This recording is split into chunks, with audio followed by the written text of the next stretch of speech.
Gratidão a vocês que nos acompanham em todas as nossas iniciativas. Para nós é sempre uma felicidade estarmos com vocês. Hoje nós estamos aqui na Amazônia Travel, sempre numa expectativa de boas informações. Para nós gostamos de agradecer. Agradecer ao nosso amigo Beto da Samel, esse cara que é um parceiro há anos. Agradecer ao Fábio da Tomazelli, obrigado pelo som audível que hoje os nossos espectadores podem ter. Anel ID, obrigado aí pelas imagens fantásticas. Se você quiser, entre em contato conosco. Tintas Alteza e também a Multicorte.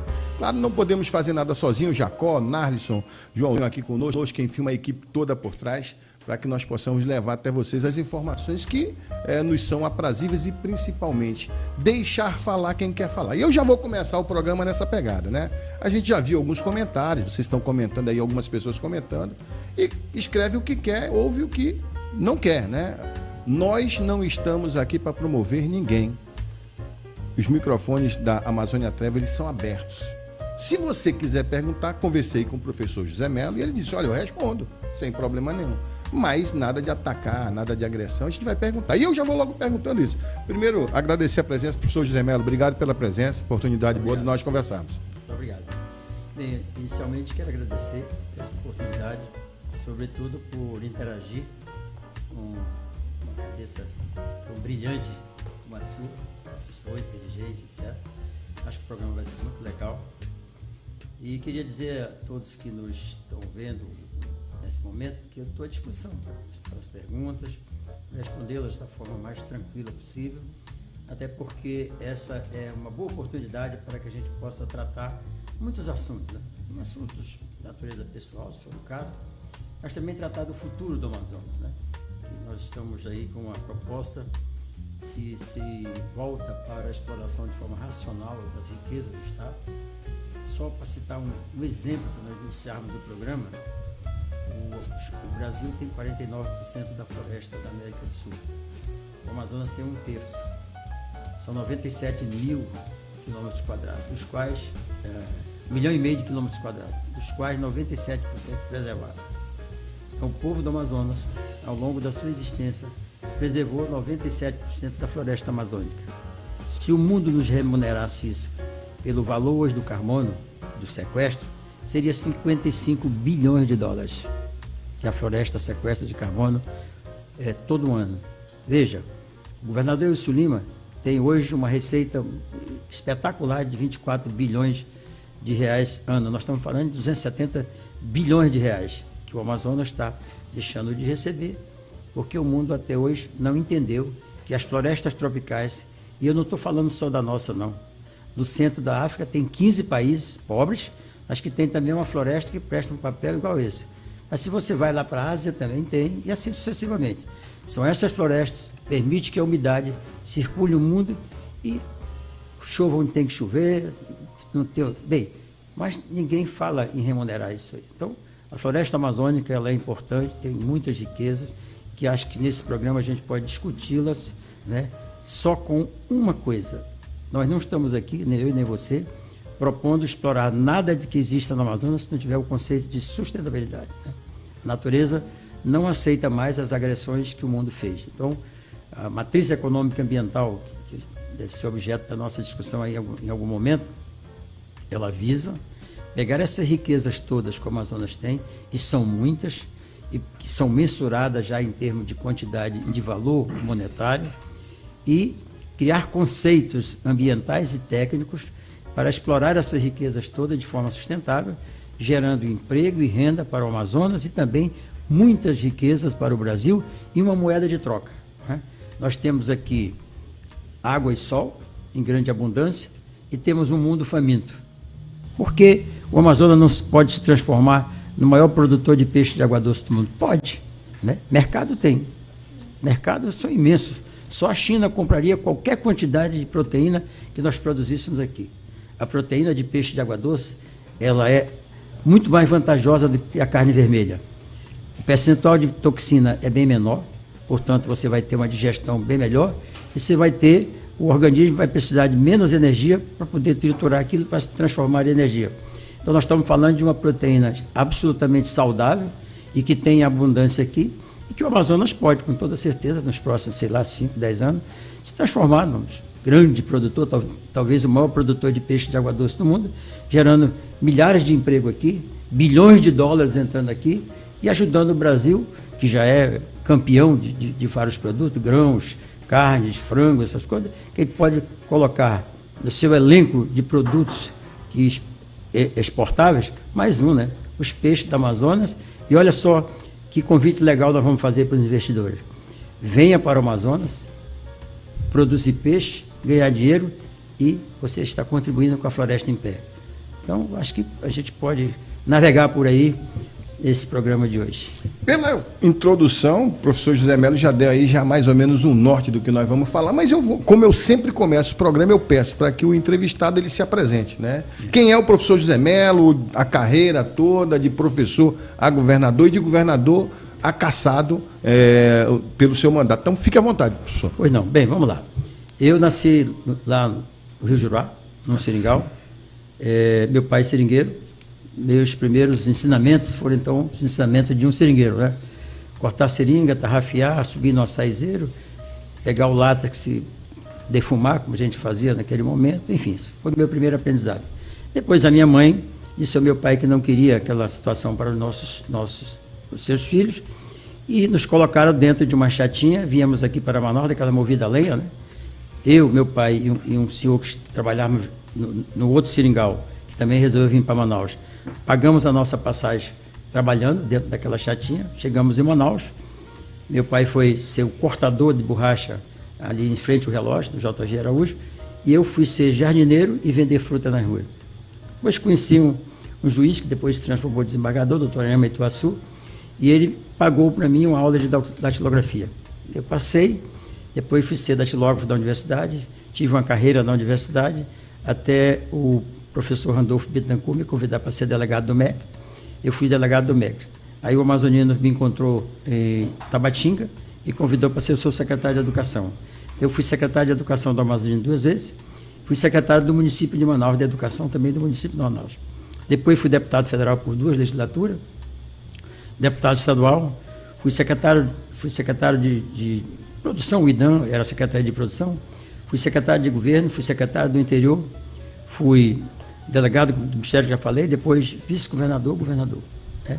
E eu, quando estava no 2º ano do meu mandato de governador, fui cassado. Essa é a história da minha vida, quer dizer, uma parte dela. E essa cassação, professor, como ela se deu, por que aconteceu, em que pé está esse momento? Vamos contextualizar essa história indo atrás um pouquinho. Né? Quando eu fui delegado do MEC, como a gente convidou para ser secretário de Educação, um dia ele me pediu para eu me filiar ao partido dele, que ele queria que eu tivesse uma candidatura para deputado federal, nas palavras dele, aspas, que ele queria eleger um amigo, né? E que eu teria 8.000 votos, com isso eu comporia para eleger esse amigo. Bem, eu saí para a candidatura e tive 46.000 votos. Depois, na minha reeleição, eu tive 100.000 votos. Né? Bom, esse é o aspecto. Bem, os 100.000 votos foram, ao mesmo tempo, o meu céu, 100.000 votos, e meu inferno no grupo, né? Porque aí o grupo já começou a me ver como uma pessoa que tinha que ter cuidado, né? Era uma sombra, né? Era uma sombra, etc. Então, daí para frente foi só dificuldade. Bem, um dia eu era governador, candidato a governador, no outro dia o grupo me tirava. Um dia eu era candidato a vice-governador, no outro dia o grupo me tirava. Nesse processo todo, eu passei a entender que grupo é grupo, né? O grupo tem que jogar de acordo com as regras do grupo. Bom, mas um dia eu era candidato a vice-governador, com tudo arrumado no Olímpico, e na madrugada do dia da convenção, o Amazonino me chamou à casa dele para me dizer que eu estava sendo tirado da condição de vice e o Omar seria o candidato, e o Eduardo Braga era o candidato a governo. Grupo é grupo, entendi. Conclusão, eles queriam que eu fosse deputado federal, eu não quis, porque já tinha sido 2 vezes, e resolvi ser candidato a deputado estadual. Eu estava lá na Assembleia, quando fui convidado pelo Eduardo para um encontro com ele. No convite, ele disse para mim, Melo, eu queria que você viesse para dentro do meu governo. Eu vou criar uma secretaria chamada Secretaria de Governo, vou lhe dar todo o poder, porque eu quero uma coisa. Eu disse, o que é que você quer? Ele disse assim, eu quero ser reeleito. Ele tinha um mandato, quero ser reeleito. E ele vira para mim e disse, o que você quer da sua vida futura? Eu disse, eu quero ser governador um dia do meu estado. Ele disse assim, ajude-me na minha reeleição, que eu lhe ajudarei a ser governador. Esse era o trato. Vim para dentro do governo do Eduardo, trabalhei feito um desesperado, passei 2 anos no interior, no avião, no lancha, rabeta, tudo, enfim, conseguimos a reeleição. Ele perdeu aqui em Manaus por uma montanha de votos, e o meu trabalho no interior trouxe a diferença e ele se reelegeu. Trabalhamos durante esse período todo. Um dia ele chega comigo e diz: Melo, tem um problema. É que o Omar, que é meu vice, quer se reeleger. E eu disse: é mais do que certo isso, ele é vice, é natural. Bem, mas tu serás o próximo. Tu serás o... Tudo bem. Fim, saímos para uma campanha, eu e o Omar ganhamos a eleição, trabalhamos, chegou na hora H, que eu o procurei, disse: agora chegou a minha vez, né? Ele disse: não, agora eu quero ser governador de novo. Então, eu que tinha sido, ao longo de todo esse tempo, o meio de campo do time, o esteio, né, de todo mundo?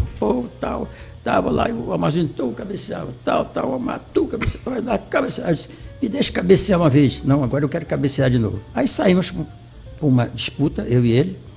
Resultado da eleição é que eu ganhei por 173 mil votos de diferença dele. Ele não aceitou, foi para a justiça. Então, aí apareceu um processo dizendo que uma senhora chamada Naiblé havia comprado votos, né? Esse processo foi trabalhado aqui, depois foi para Brasília.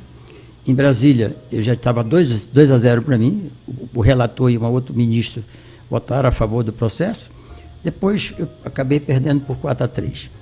Como é que aconteceu esse processo da cassação? Me desculpa porque que eu divaguei para chegar até aqui. Sim, mas é preciso. As pessoas precisam entender. Uma senhora chamada Naiblé estava num culto evangélico quando a Polícia Federal chegou e a prendeu. A senhora está presa, levaram para a delegacia, acusação, compra de voto. Ela disse: como é que eu comprei voto? Estava num culto, não falei com ninguém. Bom,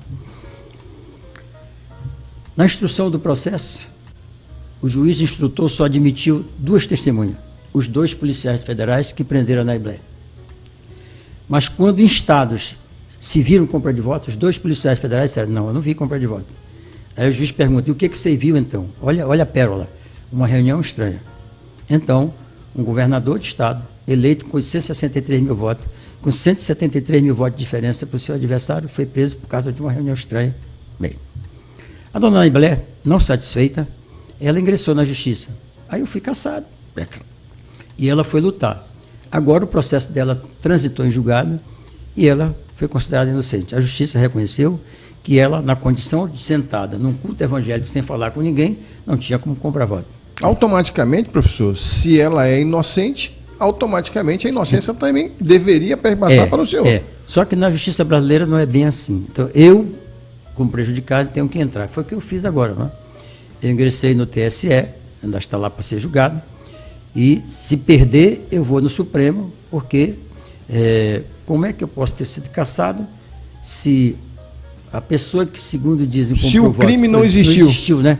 Se não existe crime nos autos, então não existe a quem punir, né? Então, hoje o processo está assim: eu estou no TSE e depois, se não ganhar lá, eu vou ao Supremo, né, para, evidentemente, já que eu não posso devolver 2 anos de mandato, me devolvo pelo menos a minha dignidade, né? Minha dignidade de ser normalmente um cidadão na sua plenitude, né? Porque durante esse período todo, quase 8 anos, eu fui um cidadão pela metade, né? Porque eu não tinha meus direitos políticos reconhecidos pela cidadania brasileira, porque me tiraram esses direitos num processo esse que eu, de forma sucinta, acabei de falar. O processo não corre em segredo de justiça, ele está em aberto. Qualquer pessoa que esteja nos vendo, nos ouvindo nesse momento, pode acessar o processo e ver que o que eu falei é exatamente o histórico do processo até esse momento em que eu estou agora nos embargos junto ao Tribunal Superior Eleitoral, pedindo que, já que tem 2 fatos novos: a Naiblé que comprou voto, não comprou voto. 2, os 2 policiais federais admitiram que não viram compra de voto. Já que tem esses 2 fatos novos, então revisam o processo, né? E o arquivo, não sei como é que é, eu não sou advogado. Se não acontecer, eu vou ao Supremo. Vou até a última instância, porque imagina, como é que eu vou ficar sentado aqui diante de um quadro fático desse aí que a gente acabou de relatar, né? E o que é pior, né? E aí, eu não conhecia essa história, acompanhei de longe como qualquer um cidadão, e se não há crime, e o crime por quem diz ter sido cometido, então não houve o crime, e é evidentemente que houve um equívoco no processo. Mas, de qualquer maneira, professor José Melo, isso aí é porque mexeu com a estrutura política e com o ego de muita gente que tem motivação política. Na verdade, é assim, a raiz é mais profunda, né? Você sabe que o Brasil, na sua origem, ele começou com as capitanias hereditárias, né? Em outras palavras, sociologicamente falando, com as oligarquias, né? O capitão hereditário, ele mandava em tudo, né? Bem, essas famílias tradicionais lá da época estão até hoje. Se você vai a São Paulo, você faz um retrato de São Paulo, são as mesmas famílias que estão lá, donas de banco, donas de empresa, etc. Se você vem para o Amazonas também tem sua oligarquia. As oligarquias do Amazonas não aceitaram. Um professorzinho do interior, que veio lá de trás, né, não aceitaram que pudesse ser governador do estado, disputando a eleição com um oligarca. Não aceitaram. Então eu tive a coragem de enfrentar, né? Paguei esse preço, mas eu tive. Tivesse de repetir tudo de novo, eu ia. Se fosse para fazer o bem para o povo do Amazonas, se fosse para implantar a matriz econômica ambiental, como eu comecei a implantar, para gerar emprego e renda para o Amazonas, eu te juro, Gilmar, eu repetiria tudo de novo. Eu fico imaginando, porque eu, enquanto professor da universidade, quando tentei ser deputado federal, eu fui perseguido, não tive votos para ser eleito. Imagina o senhor que foi eleito, enfim. Imagina, o pessoal é pesado, a coisa não é fraca, a política não se brinca. O Brasil não é coisa para amador. E eu era um amador à época, tomei muita lapada e a universidade também foi prejudicada. Mas, professor... E olha, tu ainda tiveste muita sorte, né? Porque se tu tivesse sido eleito, quem sabe tu não teria sido preso também. Pois é, então, o negócio é bem complicado. Deus e dá-te pouco. Alguém me disse uma vez que o meu passivo era nessa linha. Eu digo, não, graças a Deus eu estou fora dessa parada, mas, enfim, o Brasil precisa de gente honesta para trabalhar e fazer com que o país seja um país melhor. O que tem de corrupto aí é brincadeira. Professor, vamos lá, vamos falar de economia, né? Nós estamos vendo que o mundo, nós estamos há 21 meses, exatamente 21 meses, não vai, chove, não molha, vacina para cá, vacina para lá, um monte de pesquisador dizendo que vacina é fundamental, outros dizendo que não é tão importante assim, que era um risco lá atrás falado, que se você vacinasse nessa pandemia de forma tão contundente como fizeram, os problemas poderiam acontecer. Na questão das variantes. E as variantes estão chegando. Agora chegou a Ômicron, né? Então, o mundo de novo alertou, lockdown em vários lugares, a gente sabendo que o lockdown não deu certo em lugar nenhum, mas estamos aí. Como é que o senhor vê o desenho da economia mundial a partir desse cenário que nós vemos nesses 21 meses? Vamos lá. A gente vinha num crescendo muito legal da economia mundial, né? As grandes economias recuperadas, né? Você vê, nós tivemos há 20 e poucos anos atrás uma crise terrível, que economias do tamanho do Japão foram lá, né? A Itália lá para baixo, etc. Tudo isso recuperou em 20 anos, né? Então nós tínhamos a economia mundial num franco crescimento, né? Aí veio a pandemia, um vírus veio e deu um freio nesse crescimento, e em grandes economias não só freio, nós tivemos um decesso, né? Tivemos a exceção da China, de outras economias que pararam de crescer, mas não chegaram ao nível zero. Algumas economias tiveram um impacto assim fulminante. Bem, a questão do vírus é a velha luta entre o ser humano e os outros seres da Terra vivos, que são nossos inimigos mortais. Os vírus e as bactérias, né, são os nossos inimigos mortais. A gente sobrevive hoje porque a ciência avançou e descobriu mecanismo de cura ou de combate, né?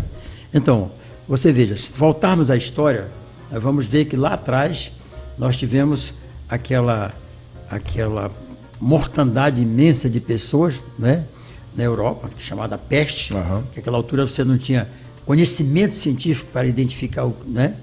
Depois nós tivemos a gripe espanhola, que dizimou uma grande quantidade de pessoas na Europa. Depois nós tivemos agora, no mundo moderno, o H1N1, que só não avançou porque a ciência inventou a vacina para ela. E agora chegou a Covid-19, né? Um vírus que ao longo desse tempo eles foram mutando. Então você vê, na Guerra Espanhola nós tínhamos aquele arcabuz, na Guerra Americana também. Aí depois, há 20 anos atrás, era um míssil Exocet. Agora nós temos lá no espaço uma plataforma de míssil guiada, teleguiada, etc. Então o vírus também evoluiu assim, né? Ele era mortal, hoje é muito mais mortal. E ele, para sobreviver, ele muta, né? Ele vai inventando os seus exocet e tal, etc. Bom, então, O Covid-19 começou com um vírus extremamente letal, porque ele era agressivo, ia direto para o pulmão, e ele, em 3, 4 dias, ele avançava para metade do pulmão. Se não tiver... Bom, bem, o que aconteceu de diferente das outras crises viróticas? É que agora a ciência, em um ano, inventou vacina, né? E eu ouvi de muitos cientistas, de que só tem uma coisa para combater o vírus, que é a vacina, não tem outra forma. É você dar ao corpo, resistência para que... Então, você vacinado, o vírus está aqui, mas é uma gripe tal, você não morre e não se hospitaliza. Mas o vírus está circulando em tudo quanto é canto, né? Então, o mundo veio, inventou a vacina. O Brasil foi um dos países que teve uma performance espetacular com essa história da vacina, porque os 3 entes federados esqueceram as suas diferenças, se uniram, porque não adianta o governo federal comprar vacina se o município não aplica, né? Então, teve um momento assim de sintonia, mas de repente sincronizou tudo. O maestro veio, né? Houve um momento de sintonia, e a vacina foi espalhada por todo o Brasil, e o resultado foi altamente promissor. Desarmamos um pouco, né? Ninguém mais estava... E agora vem um outro vírus, né? Tem o mesmo vírus, mais letal ainda, e aí nós temos que botar o alerta vermelho, né? Opa, vamos puxar o manche mais para cá. O que o vírus fez, além de matar muita gente, deixar muitas famílias lutadas? Ele pegou a economia mundial e trouxe o resto do chão, né? Bem, mas como a economia hoje ela é globalizada, né? Ela tem assim, a velocidade da informação é muito rápida, ela também voltou com mais rapidez do que nas outras crises, por exemplo, aquela crise americana dos imóveis, né? Que a economia americana quebrou, demorou quase 6 anos para voltar. Agora você vê, em 2 anos, voltou de novo, todo mundo voltou a respirar, e estava todo mundo respirando novamente, inclusive a economia brasileira. Sim. Estava respirando, porque a economia brasileira, ela só teve uma queda muito grande na questão da parte industrial, né? Mas na questão das commodities relacionadas ao alimento, o Brasil ganhou, né? Então, houve um certo equilíbrio.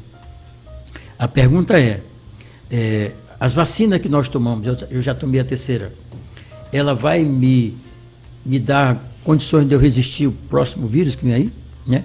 Ou não? Essa é uma resposta que a gente não tem ainda, né? Eu me preveni, tomei as 3 horas, estou assim, enfim. Agora, esse momento de hoje, apareceu um novo vírus, o vírus mudou, etc, tal, etc. Você pode ver, se você olhar hoje as bolsas de valores, e o dólar já subiu. Caiu, né? Então, bolsa de valores caindo e dólar subindo, significa que as commodities brasileiras estão dolarizadas, então, significa que o meu arroz está mais caro, que a minha carne está mais cara, que o açúcar está mais caro, etc. Porque com a crise do vírus, as grandes potências mundiais compraram as safras de grãos daqui a 3, 4 anos. Sim. Né? Então, nós estamos hoje se alimentando dentro do Brasil no dólar. O preço dos produtos aqui, nosso, estão dolarizados. Porque se eu não comprar, o chinês compra. Se eu não comprar, o espanhol compra. Se eu não comprar, todos compram. Então, e aí desabastecimento é pior, né? Então, o que está fazendo o governo? Está permitindo que haja um acréscimo de preço para nos desabastecer. Mas isso é uma coisa muito difícil de entender, né? Porque o que nós queremos realmente... Um preço baixo. Preço baixo, né? Mas eu acho o seguinte, que se a ciência der uma resposta rápida para essa questão da nova mutação do vírus, acho que isso estanca a sangria e a economia volta a crescer como estava crescendo, né? Uma situação até de certo conforto, considerando que nós tínhamos saído do fundo do poço, né? É isso. Eu não sou especialista na matéria, sou só uma pessoa que lê um pouquinho, então eu acho assim, né? Professor, o senhor falou de 93% de área preservada na Amazônia, né? E nós já ouvimos falar que tem girafa, que tem onça não, tem leão, que tem, enfim, os animais da África instalados aqui na Amazônia, né? Tem gente ignorante para tudo, né? Então o cara está vendo que o senhor falou que 93% é um conhecedor da Amazônia, porque andou esse estado de cabo a rabo e várias vezes, não uma vez apenas, né? O Amazonas, ele estrategicamente, ele é um potencial gigantesco, né, aos olhos do mundo. E por isso que muita gente quer comandar isso aqui, né? Então, essa é uma preocupação muito grande. O pessoal olha para cá e diz, opa, ali é um local bom para você investir, principalmente para você se adonar. Só que vem na nossa regra, né? Sim, quem comanda aqui somos nós. Gilmar, deixa eu te dizer, é que às vezes as pessoas não sabem entender Deus, né? Deus mandou um meteorito, bateu no Golfo do México, separou os continentes. Fica para um lado, fica para o outro, né? Tu imagina se os continentes estivessem todos unidos, o vírus não precisaria nem pegar avião, né? É verdade. Todo mundo, né? Então você vê, né? Separou para que houvesse um equilíbrio, né? Mas ele também, aqui no Amazonas, na Amazônia, quando é que esse meteorito bateu no Golfo do México, aqui tudo era mar. Tanto é que a presença de salgema aqui significa que era mar. Com aquele baque, saiu do centro da Terra larvas, formaram a Cordilheira dos Andes, uma barreira que fez com que essa região toda aqui fosse uma das regiões mais ricas do ponto de vista da biodiversidade do mundo. A Amazônia, não é só a nossa Amazônia, é a Amazônia toda como um todo, né? Uma região que tem um papel fundamental no equilíbrio, né, do clima, né? Porque formam-se aqui os rios voadores, eles são levados pelos ventos para chover em outros cantos onde não tem chuva, etc. E isso aí faz o equilíbrio, né? O sistema rotacional da Terra faz com que os ventos sejam dominantes leste a oeste, portanto, levando essas coisas. Bem, a Amazônia nossa é uma área fantástica, né? E da Amazônia brasileira, o estado do Amazonas é o mais fantástico ainda. Porque Deus não só colocou aqui na Terra a mais rica biodiversidade do mundo, mas colocou também aqui no estado do Amazonas 20% da água doce do mundo disponível, porque o Canadá tem mais, sim, mas são forma de gelo, né? Não pode descongelar porque vai dar um problema. Não tem como, né? Bem, e não satisfeito com isso, Deus colocou também lá no centro da floresta amazônica 2 rios Amazonas, né? Tem 2 vezes mais água, 2,2 por aí, do que aqui em cima, o que eles chamam de aquífero ao terra do chão, sim, que nasce lá no Peru e vem e vai até o terra do chão no Pará. Então, essa natureza exuberante, ela é fundamental para o Amazonas, para o Brasil e para o mundo também. Porque se você retira dessa floresta essa camada de vegetação que tem, aqui vira um deserto, consequentemente não chove.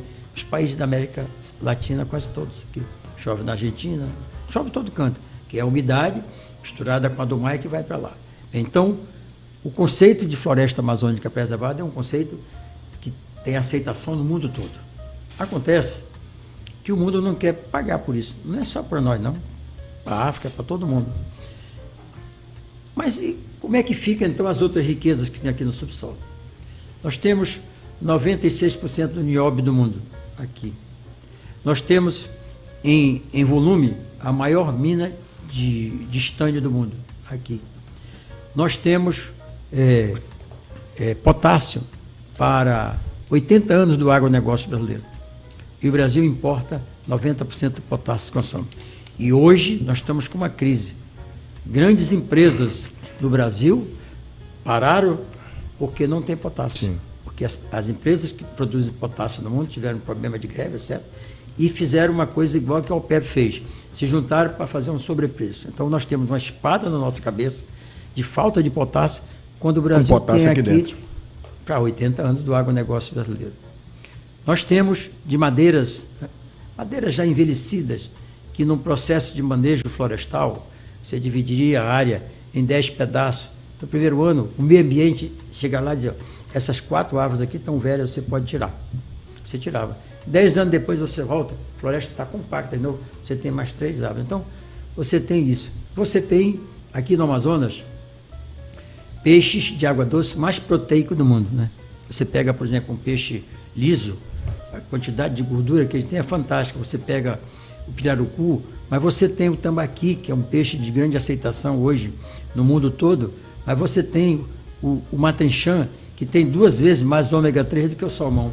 Todo mundo come o salmão, não é porque é o salmão, é porque tem ômega 3. Aqui tem o jaraqui, né? 2 vezes mais ômega 3. E o matrinchã é o salmão que veio para a água doce, né? O salmão que veio para a água doce virou o matrinchã. Você tira o matrinchã, vê aquela parte de gordura vermelha ali, tudo aquilo é ômega 3. Então nós estamos falando de peixes que têm um fator fundamental para a nossa alimentação, porque são ricos em proteína. Proteína muito rica e salutar.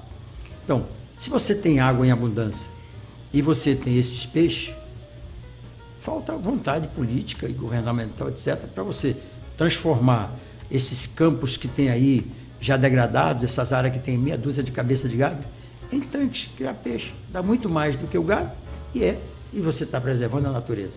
Então, se você tem tudo isso, né, eu defendo que a gente tem que nos unirmos todos, eu chamei de matriz econômica ambiental, para que o Amazonas possa ter a Zona Franca de Manaus de um lado, que é um modelo que nos alimenta, que é exportador líquido de receita para a União. Nós damos 2 para a União e recebemos meio.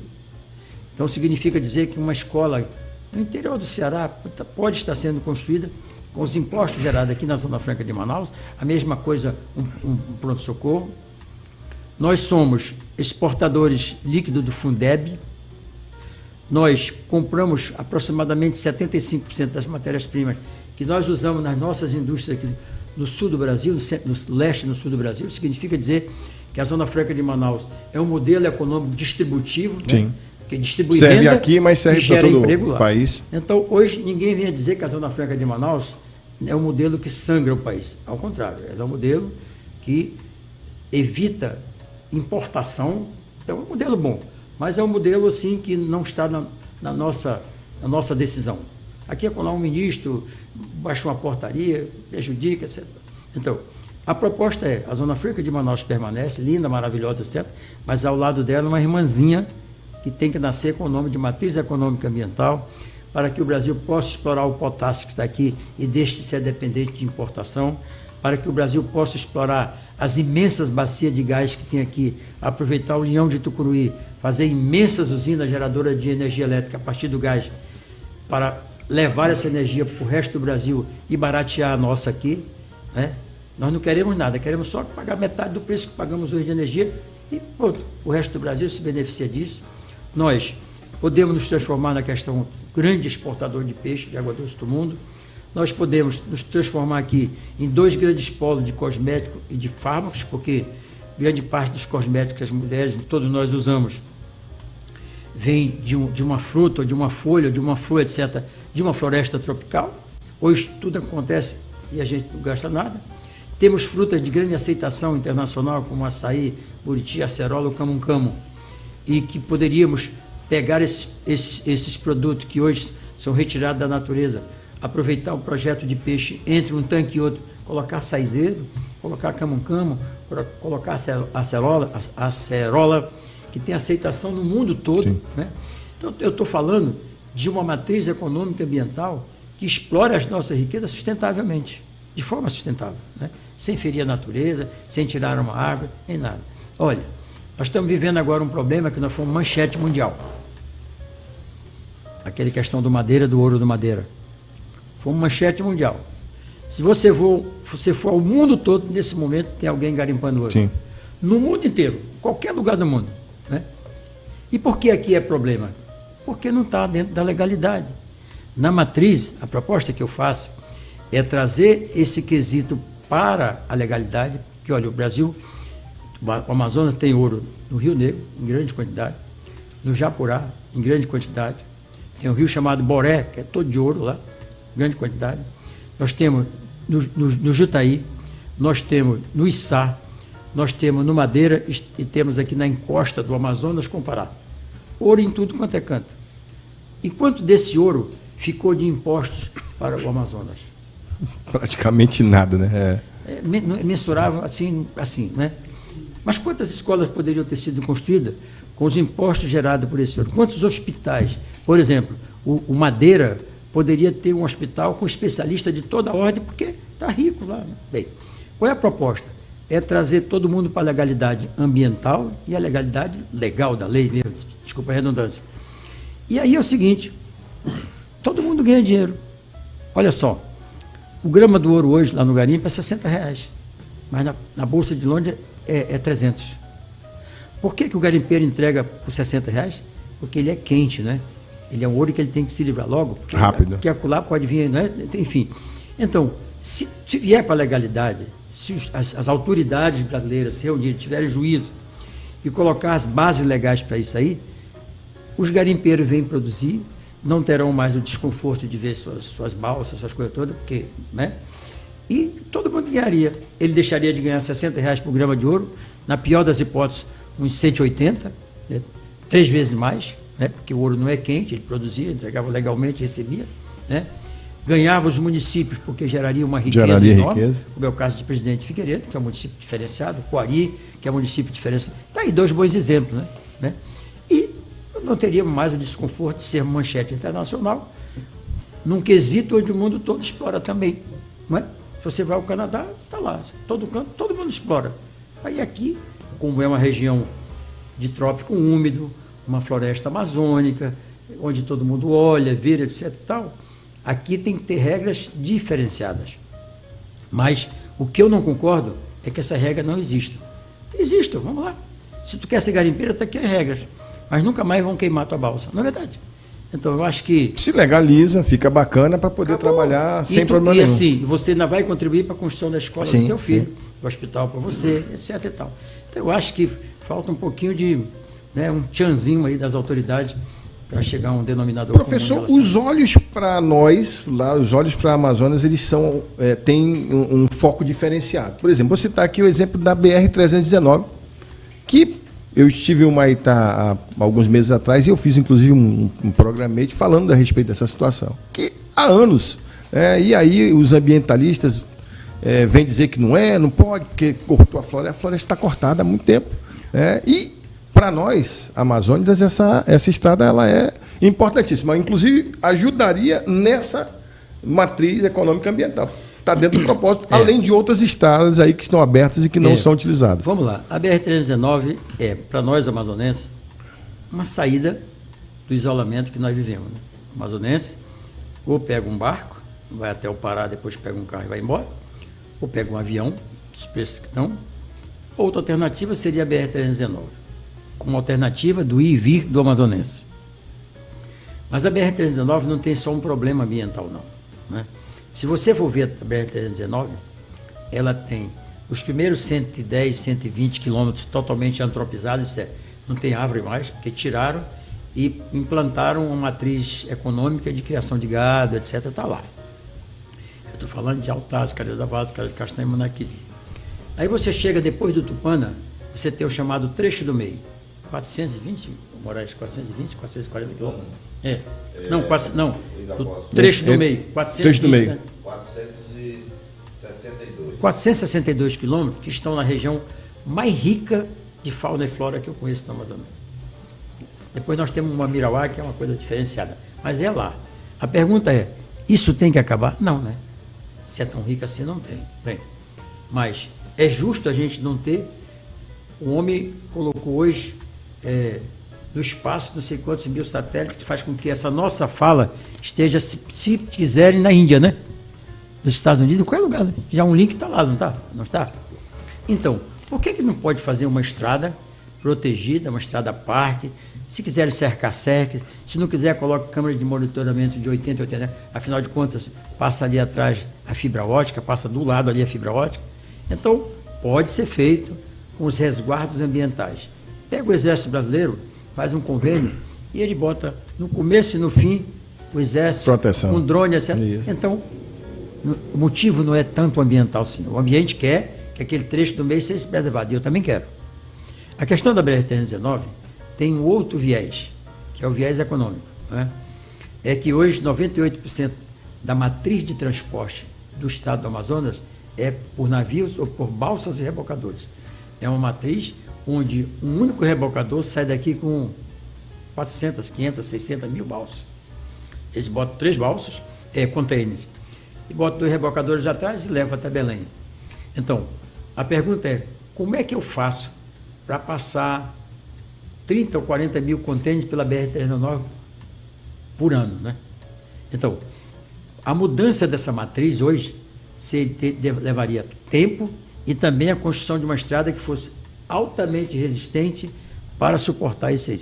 Sem falar do outro trecho da Transamazônica para você chegar nos grandes centros consumidores. Então, O Amazonas tem hoje realidade, não é o professor Melo que está falando, não. A realidade do estado do Amazonas é que o modal de transporte do Amazonas é balsa, rebocadores e navios. Né? 98% de tudo que se produz aqui vai dessa forma. Né? Então, mexer com esse modal é complicado. A curto prazo, né? Era a mesma coisa que pedisse para a China para mudar hoje a sua matriz energética, que é a base de carvão e de petróleo. Então a China vai ter que ter um tempo para mudar isso aí, né? Botar isso para energia atômica, não sei. Bem, então, vai demorar um pouquinho. Eu e o Moraes, que é um especialista no negócio de Amazônia também, um explorador da Amazônia, a gente fica divagando aí nas coisas e nós achamos que talvez nos próximos 50 anos um fenômeno venha fazer a BR-319 estar aí asfaltada, bonitinha, etc. Tal. É que os rios do Amazonas são todos eles rios, digamos assim, virgens, à exceção do Madeira.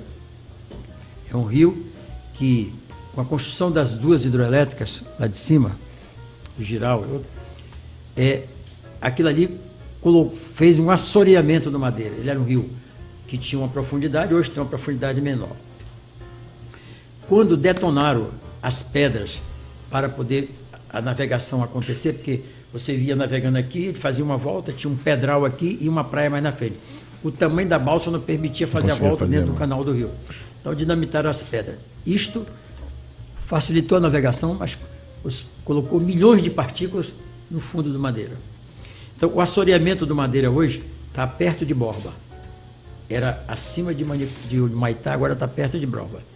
Então, olhando o exemplo de outros rios, que estão todos assoreados no mundo todo, daqui a 50, 100 anos, Madeira estará com a sua navegabilidade comprometida. E aí, eu acho, quando a gente estiver nessa situação, o viés de transporte de todo o produto que hoje vem pela hidrovia do Madeira terá que ser feito pela BR-319. Mas para isso.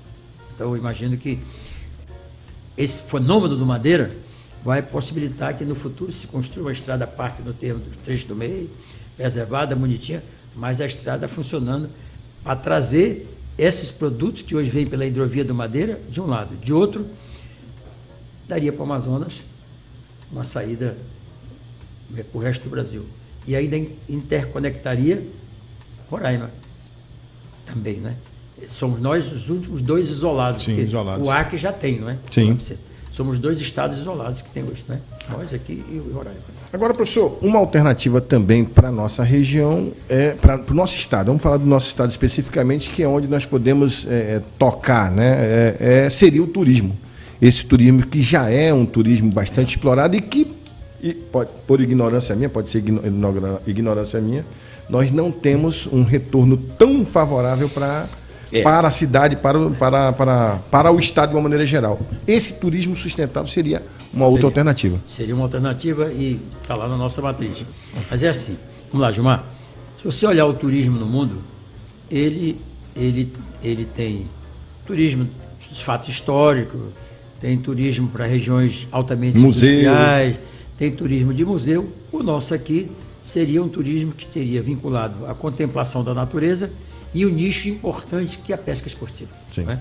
Então o turista vinha aqui com a sua família, ele ia pescar, pegar os tucunarés, enquanto isso a família ia assistir às garças, os pássaros, a floresta, essas coisas todas. Então esse é o nosso nicho. Bom, a questão do turismo está na base do investimento, né?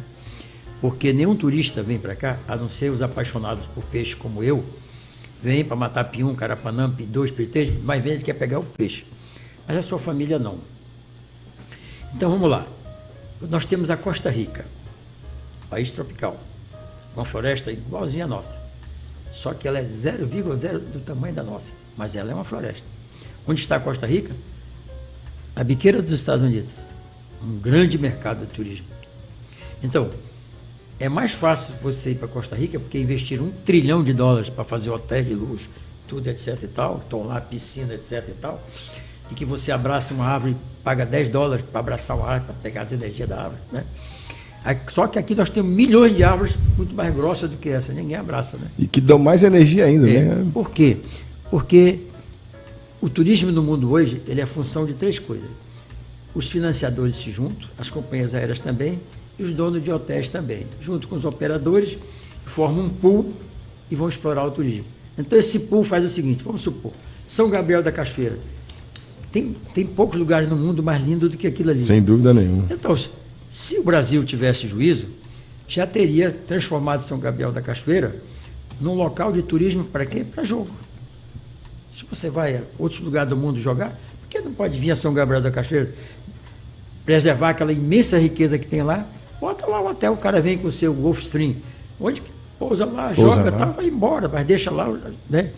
Eu defendo o seguinte, São Gabriel da Cachoeira, lá em Foz do Iguaçu, Tabatinga e as Anavilhanas aqui, e eu sinto mais ali embaixo, em Parintins, essas áreas, num zoneamento econômico e ecológico e de brasilidade desse Brasil, poderia permitir que se construísse hotéis e jogos, até o cassino, sem nenhum problema. Aí, o que aconteceria? Esses 4 segmentos juntos, hotelaria, financeiro, do turismo, juntos se juntariam e construiriam esses hotéis, alguns bilhões de dólares. Hotel para 3 mil quartos. Porque os caras vêm para jogar mesmo, não importa a cor do gato, o importante é que como rato, né? Aí ficam alguns imbecis brasileiros, mas o pequeno vai lá perder o seu dinheiro. Vai desestabilizar a família. Meu amigo, e o cara quem joga em qualquer lugar, porra. Quem são os maiores jogadores do mundo? Os árabes, os asiáticos, né? Você vai, por exemplo, num cassino em Atlantic City, administrado pelos índios americanos, é difícil você ver um olho aberto. Todo gente asiático está lá, gastando seu dinheiro. Por que não gastar em São Gabriel da Cachoeira?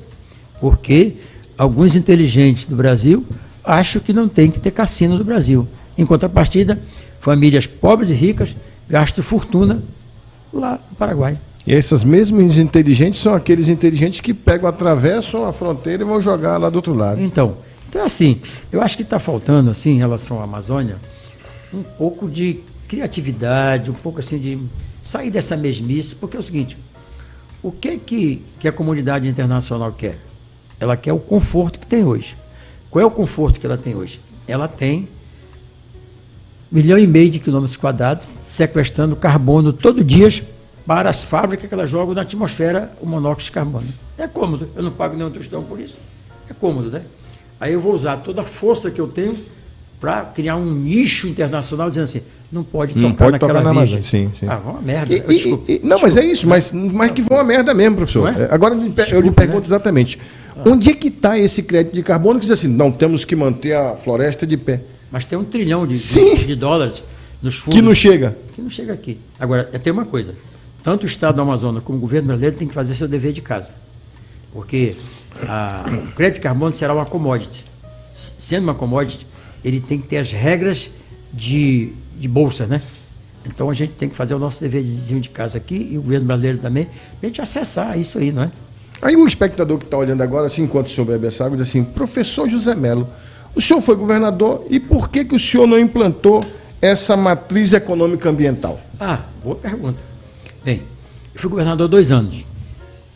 No meu primeiro ano de governo, eu reuni aqui no Amazonas 9 embaixadores, os ambientalistas famosos do mundo todo. Eu reuni aqui a academia, a sociedade civil organizada. Passamos 3 dias naquele hotel lá de Rio Preto da Eva. Amazônia Golf Resort. Ficamos lá 3 dias. Nesses 3 dias, a matriz nasceu. Fruto nosso, dos ambientalistas e de algumas pessoas que estavam lá que representavam os investidores. Bem, então, a matriz nasceu de muitas mentes, né? Por que ela nasceu assim? Porque se não colocássemos o conceito de desenvolvimento sustentável na matriz, esse mundo todo que quer isso aqui como uma virgem, cairia na nossa cabeça. Então eu trouxe o mundo todo para cá, nos ajude a fazer um formato aqui que seja possível o povo do Amazonas, do interior, sair daquela miséria que eles vivem até hoje e venham para a normalidade atual, que é ter boa escola, bom hospital, etc. Eu usei o exemplo de Roraima. Que, aliás, esse ano eu vi cenas dantescas essa semana dos índios de Yanomami morrendo de inanição, embaixo dele uma das maiores minas de diamante do mundo. Então, aquela região muito rica em ouro e diamante, os campos naturais mais lindos do Brasil, que poderia estar ali, grãos aos milhares. Aí, os donos disso aí, porque há uma lei brasileira que diz que a reserva Yanomami, né, estão morrendo de inanição. Está errado isso. Os americanos foram mais inteligentes. Pegaram a região, fizeram Atlantic City, está aí os índios estão explorando Vai lá. te virar. Multimilionários. Multimilionários. Então é o seguinte, eu não quero que aconteça com o meu estado o que aconteceu com Roraima. Eu não quero que os ticunas, os Cunhacaru, eu não quero que esses índios morram de inanição vivendo na riqueza. O que eu proponho, e propusemos na matriz lá atrás, e que eu agora voltei a defender de novo, porque eu fui caçado, é que agora vamos explorar. E aí é o seguinte, a pergunta é assim, e o senhor, como é que o senhor... Não, o senhor vai ser candidato?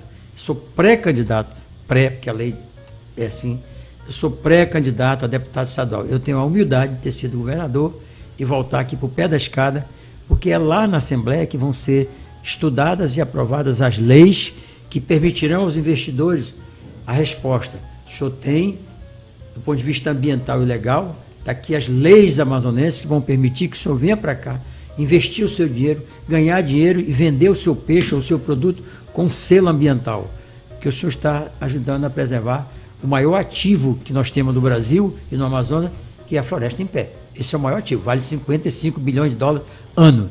Mas até a comunidade internacional entender isso e nos pagar isso, então, vamos explorar as nossas riquezas que estão aqui embaixo, né? No dia que disser assim, nós vamos pagar, tudo bem, a gente suspende o baixado, o teçado, a enxada, suspende tudo e vamos receber 270 bilhões de reais ano, que imagina o show de bola que seria de escola, de hospital, tudo isso, se fizer com tanto dinheiro, né? Professor, me diga uma coisa, acho que nós já estamos aí. Narlisson, depois me fala aí o tempo que nós temos. E eu vou lhe fazer uma pergunta importante para quem já foi político, né? Como é que o senhor vê essa cena política do estado do Amazonas? O cenário voltado para a eleição? Isso. Geralzão, como é que está? Os nossos representantes em nível local e nacional. Eu quero antes pedir um mandato de segurança preventivo, né? Porque eu vou falar de pessoas. Bem, cenário nacional. O cenário nacional. O Brasil saindo de uma crise terrível, etc. Então, o cenário, do ponto de vista de futuro, é para aquele que apresente, digamos assim, um modelo de desenvolvimento econômico que diga ao povo brasileiro, ó, a sua vida vai ser melhor nos próximos 4 anos. Então, aquele que se apresentar dessa forma, na minha humilde maneira de pensar, terá o apoio do povo, né? Aqui na nossa terrinha, nós estamos vendo aí, acho que 4 candidatos, né? Nós temos o atual governador, nós temos aí o amazonino, temos o próprio Eduardo Braga, e eu vejo também se movimentando o nosso amigo o Ricardo Nicolau, né? Bem, é assim, cada um no seu ponto, com as suas qualidades, suas idiosincrasias, etc. Vamos lá, analisar de um por um. O atual governador, o Wilson Lima, né? Ele se elegeu governador numa situação inusitada, né? Teve 1.032.000 votos, montanha de votos, né? Do mesmo jeito que aconteceu comigo, com ele também aconteceu. O céu e o inferno, né? O céu, porque pela primeira vez um candidato a governo bateu, mesmo que o Pelé furar o 1000 gol, né? E bateu isso aí. Então ninguém conseguiu até hoje, ele conseguiu. Esse é um negócio assim fantástico. Inferno, porque 1.032.000 pessoas achavam que ele, o novo, resolveria todos os problemas. Nem o novo, nem o velho, nem ninguém resolve, porque a receita do Estado é desse tamanho e os problemas são desse tamanho. Então, feliz daquele governador que pode transformar esses recursos pequenos numa multiplicação de pães, né? O governador que conseguir fazer isso é um bom governador. Bem, o Wilson teve problemas que ele está administrando aí, apanhou demais. Na minha avaliação, o couro dele está bastante grosso agora. Acho que ele agora está, digamos assim, saindo de uma inércia e agora está caminhando enquanto governador, eu vejo aí, lançando obras, essas coisas todas. O conselho que eu dou para o povo do Amazonas é o seguinte: deixe ele trabalhar. Deixe ele trabalhar. Porque a avaliação dele vai ser só para o ano. Mas deixa pelo menos ele trabalhar agora, já que a pandemia está mais ou menos controlada, deixa ele trabalhar. Temos o amazonino, né? Todo mundo conhece, um homem culto, de uma envergadura de experiência muito grande, já foi governador várias vezes, senador, etc., prefeito de Manaus, toda uma história política, né? E está postando aí o nome dele, candidato, etc. Bom, se o Amazônia tiver saúde, né? E, digamos assim, força para enfrentar uma campanha, a gente está diante de um bom candidato, né? Um excelente candidato. Tem o Amazônia, tem o Eduardo. Eu não voto nele, porque o candidato que traiu o amigo pode atrair o teu voto. Né? Então eu não voto. Né? Agora, é assim, o Eduardo é talentoso, inteligente, cara, mas tem o outro lado, né? Que eu até disse que eu não ia mais falar desse assunto, né? Mas é um candidato, está aí, vitorioso, enfim, ele veio do Pará para cá, o povo da Amazônia abraçou, deu ele todos os mandatos. Quando eu fui governador, por exemplo, eu não consegui nada do governo federal, porque havia uma cerca de Jurubeba muito grande em relação a mim. A mim não me puniu, porque eu poderia ter construído muitas escolas, muitos hospitais. Pune o povo amazonense. Puniu o povo. Bem, mas está ele aí. E tem o novo, né? Que é o Ricardo. Ricardo Nicolau. Ricardo, um rapaz talentoso, fomos colegas, deputados juntos, de uma família tradicional de política, ele tem um bom discurso, etc. O que eu acho que, assim, na minha humilde maneira de pensar, é que cada um deles tem que sair da retórica para um programa de governo que esteja, assim, me desculpe se eu vou dizer isso, esteja afinado com o futuro do Amazonas. Porque aquele que disser que a matriz não vale, apresente uma sugestão. Só que terá que inventar no céu, porque as riquezas que estão aí na matriz estão aqui, né? São nossas aqui. Então é o seguinte, eu acho que faltará isso, né? Assim, vamos sair da retórica. Porque isso, que aquilo, nada. Olha, gente, meu programa de governo é esse, assim, assim, assim, assim, porque é o seguinte, depois que inventaram esse negócio aqui que nós estamos falando aqui, que aquele magrinho ali está administrando ali. Rede social é depois que inventaram isso, acabou a ignorância. É isso que eu ia falar. O formato agora, de eleição é diferente. É assim, né? No meu tempo, na época lá do Juruá, você tinha uma pessoa analfabeta. Ele não sabia ler nem escrever, nem tinha conhecimento, Sim. Porque não tinha nem rádio.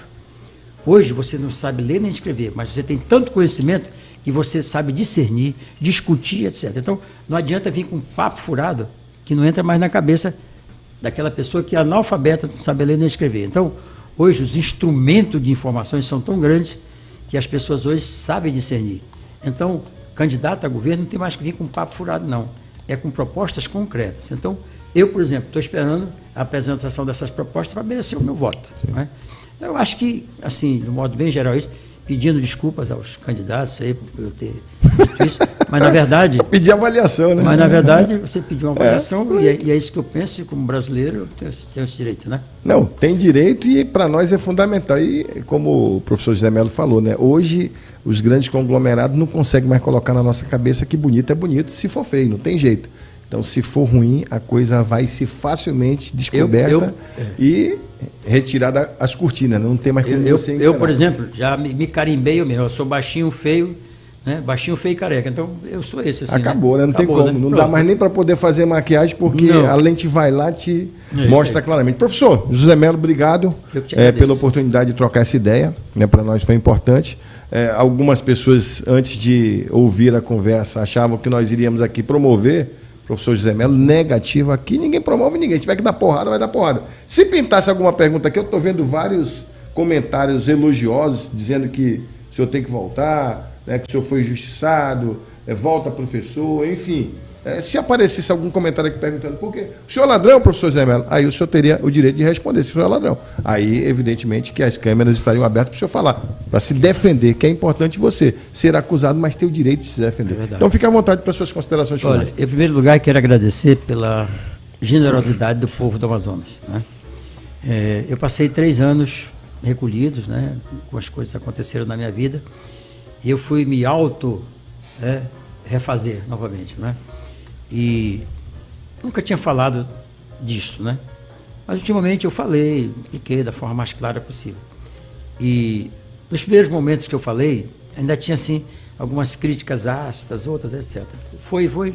E a gente chega a um programa como esse seu, com essa imensidão de pessoas que está aí assistindo, e você vê que as pessoas já foram mais digamos assim, comedida, generosa, etc. Esse é o traço do povo do Amazonas. O povo do Amazonas é sempre muito generoso. Então, muito obrigado a você e a todos que fizeram esse programa pela essa chance que nos deram. Perfeito. Você vai ficando por aqui. Nós vamos ficando por aqui. Agradecer mais uma vez a Samel, nosso amigo Beto Tomazelli. Valeu! Neo ID, Tintas Alteza e Multicorte. E principalmente você que curte, você que compartilha, você que interage conosco aqui. E o que é mais importante, né? Conhecer. O conhecimento ele é fundamental. Eu falo muito de gratidão. Gratidão só pode só pode acontecer se você tiver conhecimento. Sem conhecimento, a ingratidão vem dos ignorantes. A gente fala que tá difícil, vai melhorar, dias melhores virão e você é importantíssimo para nós. Gratidão, forte abraço a todos e até o nosso próximo encontro. Até mais!